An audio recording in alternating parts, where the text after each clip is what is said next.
Maybe you have heard it. Elon Musk is suing the German government. It's a very high-profile lawsuit, and it has already yielded some very good returns for Elon and his lawyer. Specifically, Elon is suing the official German TV broadcasting station ZDF, das zweite deutsche Fernsehen. And that is a very, very big deal. Now, before we go into the details, let's watch this very, very short clip of 28 seconds to hear what the ZDF said about Elon. It is in German. I'm going to translate it. It's just 20 seconds, but you should see the real thing, so you know what's going on. Ein brutaler Mordversuch auf offener Straße in Belfast. Jemand filmt, das Video geht viral.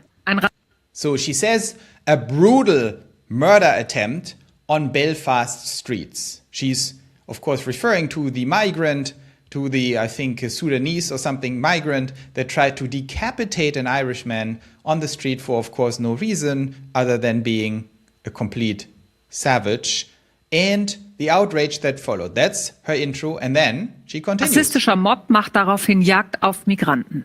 Dazu aufgerufen hatten ein britischer Rechtsextremist und Tech-Milliardär Elon Musk. So she says, of course, she doesn't even mention that a migrant from Sudan tried to decapitate someone. She just says a brutal murder attempt. No one knows, oh, a murder attempt? Oh, it's just a random person trying to murder a random other person. No, it was a Sudanese illegal migrant. I think illegal, maybe he wasn't even legal, who tried to decapitate an Irishman on the street. She now continues and says, in response to that, a racist mob starts to hunt down foreigners in Ireland, which is a little weird. Das Muster ist nicht neu. Wir wollen wissen, was steckt dahinter. So she then literally says, a racist mob, because of that, starts hunting down foreigners, encouraged and called upon by Elon Musk. And then she continues, this pattern is not a new pattern. Whoa, lady. So, first of all, besides distorting the news in massive ways and saying there's just racism breaking out just because of a random murder attempt, ooh. And then a racist mob, that's interesting, like people who were fed up with that and said enough is enough, give us Ireland back. That's not a racist mob, by the way. And then she continues, called upon to do that by Elon Musk. Which, of course, is a blatant and horrendous lie. It's not even good propaganda. It's just completely made up, and it's a complete lie. And she continues to say this is not a new pattern. So when I saw this, I immediately tweeted Elon, by the way. I reposted this on X immediately and tagged Elon, and I think many other people did that. And Elon very quickly, I think within an hour or a few hours, basically said, okay, we are taking action against that. And that is exactly what's happening now. So Elon hired a good German lawyer and now is in the process of suing the ZDF to actually get some justice here and get this taken down, and then, of course, hopefully gets some results from that. Here's Julian Reichelt, who is a journalist, who is actually a good journalist in Germany, and he basically published a statement by the ZDF, which made a statement. The ZDF heute investigated which role Elon Musk and Tommy Robinson had in the Vorfeld, in the preceding process before that. Tommy Robinson had called for protests, and Elon Musk also joined in a call for protests. The moderation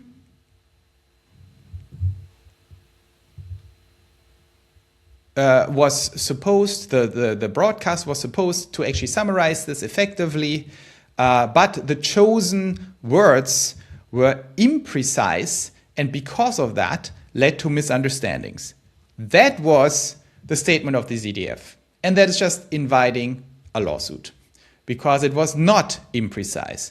it was not leading to misunderstandings. It was a blatant, direct, and precise lie and a defamation of Elon Musk, because she clearly said Elon Musk called upon the mob to hunt down foreigners. So absolutely appalling and outrageous. And I want to go a little bit into the question who the ZDF actually is. That is very important. The ZDF is not a small little TV station. It is not PBS in the United States. It is not anything that exists in the United States, because the United States doesn't have that massive of a state and government organized propaganda arm. The United States is still defined by a relatively free press, by a broad spectrum of mainstream and alternative media. We can have all kinds of complaints about Fox News being, of course, totally biased. We can have all kinds of complaints about MSNBC and CNN being total jokes. We can have complaints about the New York Times being a propaganda outlet, but all of them are not propaganda outlets of the state. Maybe the state influences it. Maybe there's a lot of, levers being pulled in the background, but they are much more propaganda outlets of their owners, of their personal preferences, of a clique of crazy journalists or something. They are definitely propaganda outlets for their advertisers, as we saw in COVID. So in the US, we have a lot of corruption going on. We have a lot of abuse of the media as enormous levers of undue influence in elections. But the difference is, it is capitalism. It's a free marketplace. Everyone is allowed to lie and cheat and skew the opinion, but everyone is allowed to do that, so everyone does it. So it kind of balances each other out. And we have people like Joe Rogan, like Tucker Carlson, like everyone out there. The Young Turks, we have Breaking Points, we have all these new, and of course they're all biased. That's kind of their job. But they are all out there and creating a highly dynamic marketplace of opinion, of propaganda, of ideas. And that is good. That's the only way to get somewhere, right? Because no one is neutral. Everyone has opinions. Where it becomes a problem is in Germany, when you have a massive government-controlled media landscape that just destroys the free market, because it is actually force-funded by the citizens. So yes, Germany has kind of a free media market. Well, there's a lot of censorship, hardcore censorship going on that doesn't exist in the United States, because Germany has all kinds of censorship laws, which is a little insane. Germany, you should change that. You cannot put people in prison for thinking things. That's not free speech, and that's extremely bad. But on top of that, it is not a free market if you have a public broadcasting infrastructure funded with over 10 billion euros per year. Let that sink in. 10 billion in raw cash being put into that. Sure, then you have a free market around it. But if you have one competitor who gets 10 billion for lying every year, and everyone else gets zero from the government and has to earn their money, plus these government broadcasters can also earn on top of that money with advertising, so you're completely skewing the market, and that is just not okay, especially if these turns into massive propaganda outlets. So here you see the German market landscape, media market landscape, and what you see is, here's the biggest television stations in Germany. The ZDF has 15.3% market share of the entire German market. Okay, that is 2.3 percentage points more than the second, ARD. And here comes the surprise. ARD is also government owned. So together, ZDF and ARD have a stunning 28%, nearly a third of market share of the entire German media market. Then you have RTL, which is Bertelsmann. I think you have Z1, you have Vox, ProSieben. These are all private.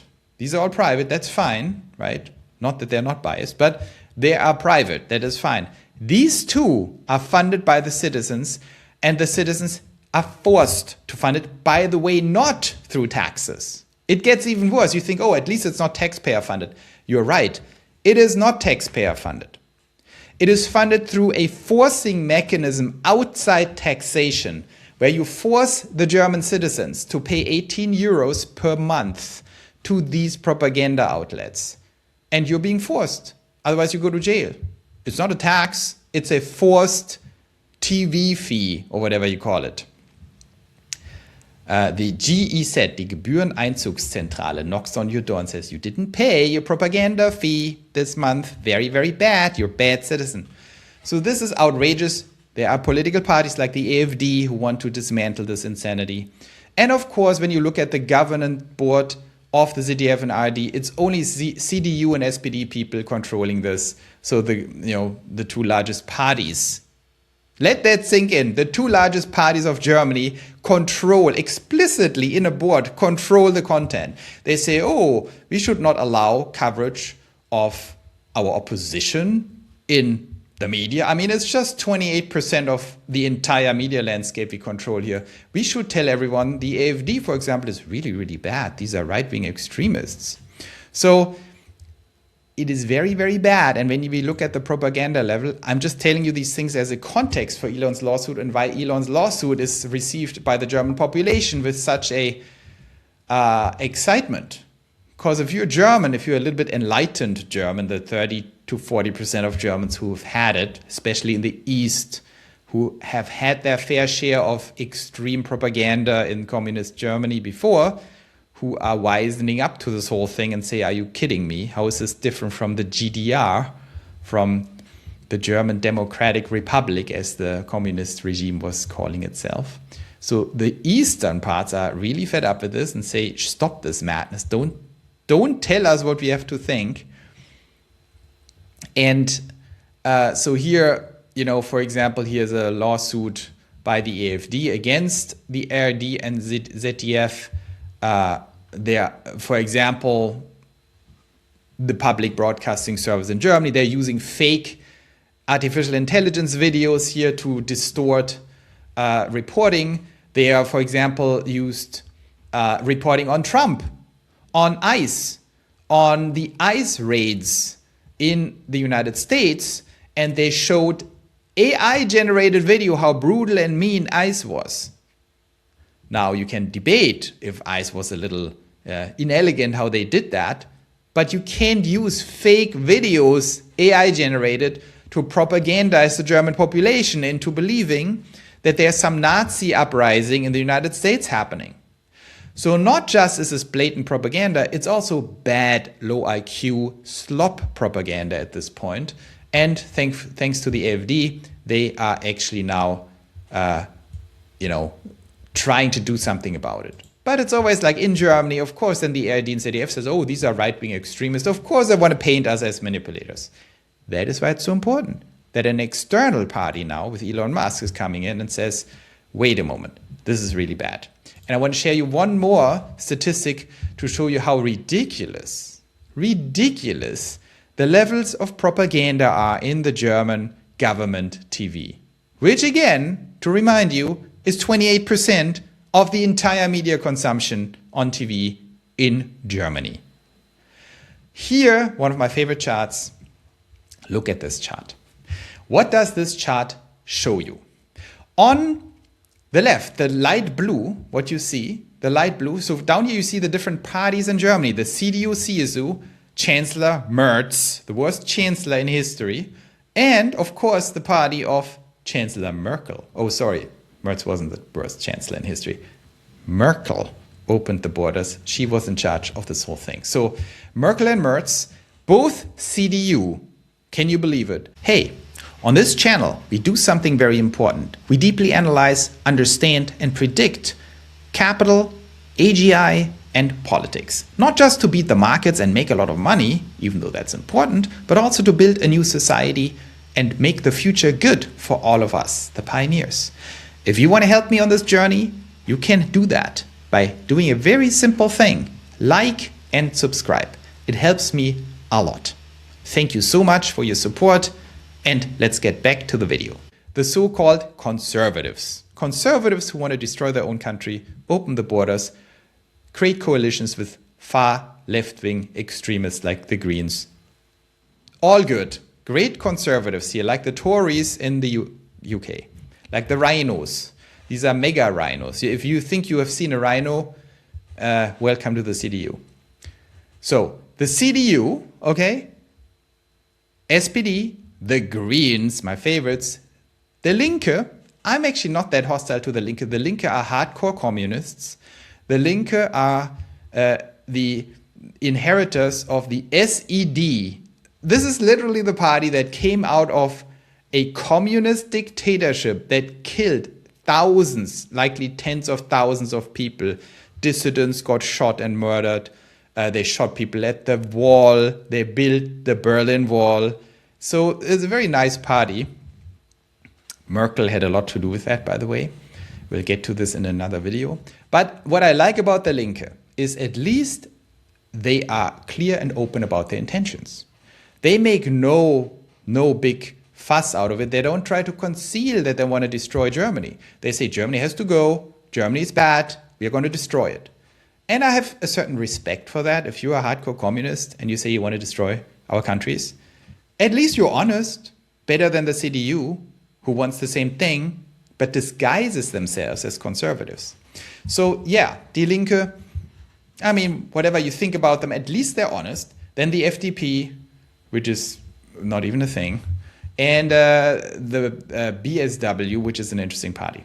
And then we have the AfD, the largest party now in Germany by polling, close to 30% in the latest polls, but considered the right-wing extremists. Because in Germany, democracy means to call 30% of the entire population and the largest party in the country right-wing extremists. And never ask the question why people might vote for them, why everyone's joining them, why the right-wing extremists are led by a Goldman Sachs banker who's a lesbian who lives in Switzerland with a Sri Lankan girlfriend. So it's not like the most typical Nazi party, if you ask me. But what are we talking about here? We are talking about the share of these parties in talk shows in ARD and ZDF. So we are basically talking in this chart, and this is very important. Look at this chart and you understand what the hell is going on there. It's ridiculous. We are looking at the percentage of talk shows and Sitzanteil, so the percentage mind share in the talk shows, in the government broadcasting services of party members of these parties. And what you see here is 40% of the total share of talk show participation is CDU. 25% is SPD. Okay? The Greens are 15%, the Linke are 8.6%, the FDP are 4.7%, the BSW is 2.8%, and the AfD is 2.8%. So the AfD is invited 2.8% of the total share of all the political talk shows in 2025 across all of the outlets of these public broadcasting services. Okay, you might say, well, fine, what is the big deal? Here, you see the parliamentary seats, not even the polls where they are much higher, the AfD, just the actual parliamentary seats in the Bundestag, in the parliament, the representation of the parties by the people in the official German parliament. Do you spot the problem? So the largest party is the CDU right now with 33%, not in the polls anymore, they're totally destroyed, but in the parliament, they are the largest party. They have 33% of the seats and representation in the parliament, and they get 40% of the mind share. The second largest party is the AfD with 24%, and they get 2.8%. So you see, this whole thing is a total joke. The only other party who gets less mind share than its seats is the Linke, because the Linke is also a little bit bashed by the bigger parties because it's a left-wing extremist party. But still, that's not fair towards the Linke, right? It's just not fair. If you have 10% of the seats, you should also get 10% of representation in government media. Why do they get less? This is not opinion. I'm not a friend of communists. I think they should get more representation in the media that matches their representation and their votes by the people. It's called democracy. But this year is a complete joke. This year tells you that this whole thing needs to get dismantled and is just a blatant propaganda outlet.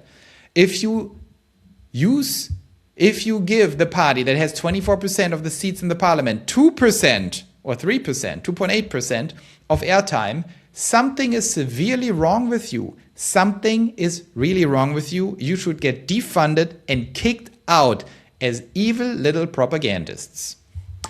Okay, of course, in Germany, this is very hard to achieve.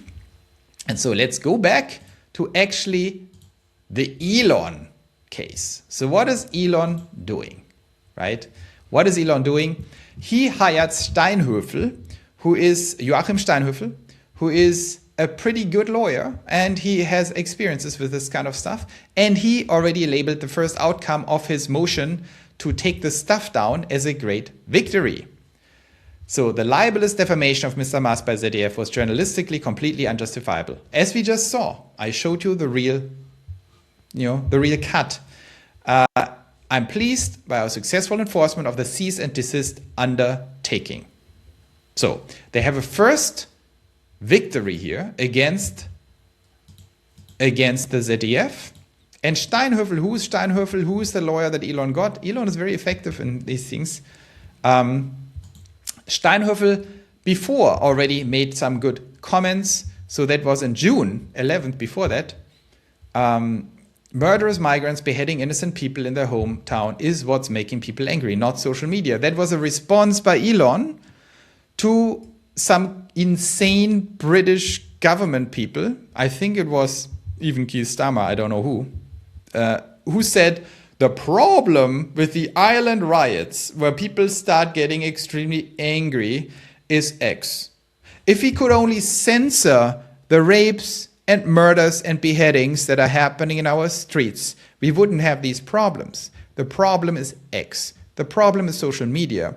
Because if people wouldn't know that everyone gets murdered, we would live in peace together. Except for the people who get murdered, which is an increasing number of people. Elon, in response, said, no, it is not social media. It is the fact that murderous migrants behead innocent people in their hometown. And then Steinhöfel said, let me do translation so I don't have to do it. In this way, Elon Musk very aptly sums up the entire debate about the supposedly so dangerous social media, although they are dangerous indeed for those who fail politically and for those who fear criticism of power. Exactly. So, long story short, we know that Steinhöfel is the right man. He has a good track record. He also said that he will not stop here. He will actually investigate every defamation that happened against Elon Musk in Germany, in the German media. And that's not just the ZDF, it's the ARD. It's also some of the privates who think they're, out of reach of Elon, but not so fast. If you lie about Elon or other people, you should get punished for that. You're violating your journalistic honor and duty, and you should be penalized. And if you're government TV, that should be true even more. So what is going to happen now? Who's going to win this? I'm pretty sure Steinhöfel and Elon are going to win this. And I hope Steinhöfel makes true on his promise to go after everyone over the last 3 years, whatever the statute of limitations is, and make sure that everyone is brought to justice who spreads lies and defamation about Elon, and ideally also if they spread lies and defamation about other people. What I like about this whole thing, why this is so important, a lot of Germans are very fed up. Not just Germans, a lot of Europeans all over the place. UK is probably the ultimate battleground because there the regime is the most brutal in cracking down on free speech and dissidents, by far worse than Germany. And I think Germany is pretty far along in having a lot of people angry about this whole situation. They have had it. And of course, that I have a strong belief in East Germany because the East Germans are more educated in democracy and in propaganda simply because they lived under a communist regime that was pretty clearly abusive, that was insane levels of state propaganda, and they lived through that change in 1990 where they saw the two systems in comparison. So they are much more trained and much more suspicious when people tell them lies. And you see the most COVID resistance, the most migrant resistance, all these resistances in East Germany, and of course the AfD much stronger in East Germany. And so that is the engine of change, the engine of democracy and awareness. It's also the first German generation ever in German history, by the way, that successfully completed a revolution, which is very important because the Germans always had this issue that they never succeeded in a revolution. So they were always like, oh, we should just follow orders. And the East Germans in 1990 were the first ones who went on the street and brought the system down. Of course, there was a lot of tailwinds and all kinds of stuff happening from the Soviet Union, but it doesn't matter. They went on the street, they won, and that changes the perception. That gives the East Germans much more the feeling like, wait a moment, we are the people. In a real democracy, the people should decide. And that is something not yet, that hasn't reached the West Germans, that they are actually in charge, that the state cannot just do stuff with you. The state is your servant. The state is your employee. Merz is your employee. If he's stupid, he should get fired. If he's a criminal, he should go to jail. And that is especially true if they are public servants. So the East Germans are much more ahead with that, but it's now more and more also trickling down into West Germany. Of course, there are smart people both in East and West Germany, and there are also courageous people on both sides, and that is spreading now.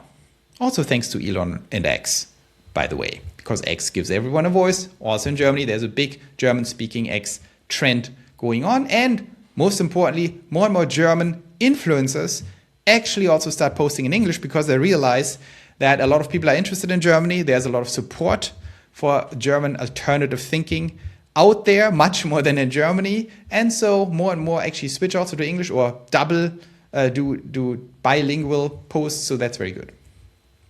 So what do we see here?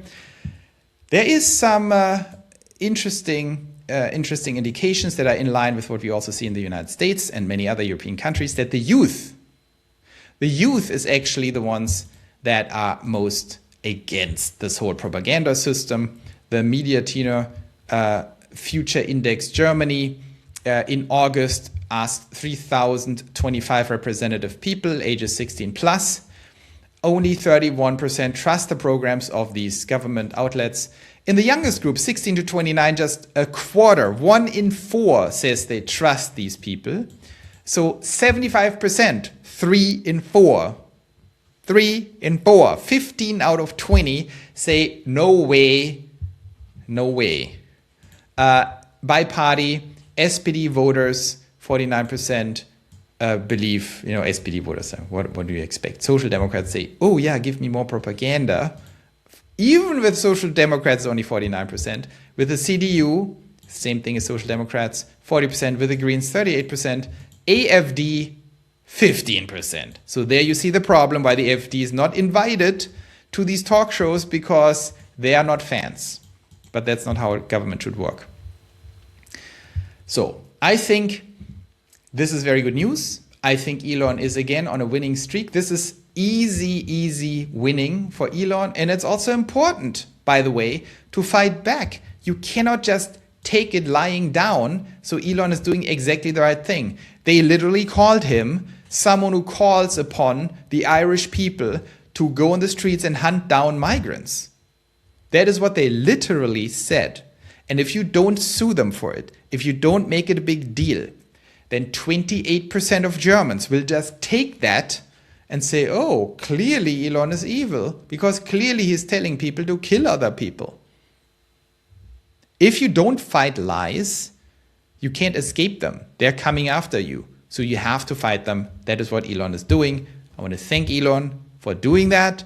It liberates Germany from a propaganda media construct that is just horrifying and horrible. That is the main reason why there is so little change in Germany. And now that there are cracks in the system, lawsuits like this can make a huge difference. So thank you, Elon. Keep up the good fight. Do not let people defame you. Go after them hard, because it's not just about defending you, which is important. It's about liberating these countries from an oppressive and ridiculous anti-democratic system of propaganda. Thank you, Elon. Thank you for viewing this and watching this, a little politics on the side. And I hope to see you very soon.